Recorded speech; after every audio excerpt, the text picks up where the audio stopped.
నిత్యం ఎవడు శివారాధన చేస్తాడో వాడి గ్రహదోషాలు ఏమీ చెయ్యలేవు, దుర్నిమిత్తాలు ఏమీ చెయ్యలేవు. కర్మ కొద్దీ అవి చెయ్యడానికి వచ్చినా ఏమవుతాయి అంటే అగ్ని వైపు వెళ్ళిన మిడతలు ఎలా దగ్ధమైపోతాయో శివారాధకుడిని బాధించడానికి వచ్చినటువంటి గ్రహములు కూడా ఆ విధంగా భస్మవుతాయి తప్ప వాడిని బాధించలేవు అని దుర్జటి మహాకవి చెప్పారండి ఇక్కడ. అంతే కదా, అలాంటి వాడి మీద ప్రతికూలాలు ప్రయోగించిన అనుకూలంగా మార్చేస్తాట శివుడు.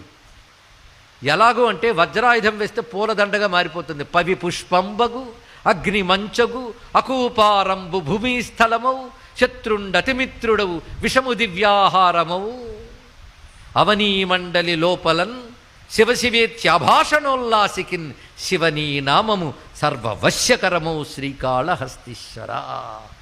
ఇందాక పంచభూతాల్లో శివుడే ఉన్నాడు అని చెప్పినప్పుడు ఆ శివశివ అంటే పంచభూతాల నుంచి శివుడే రక్షిస్తాడు.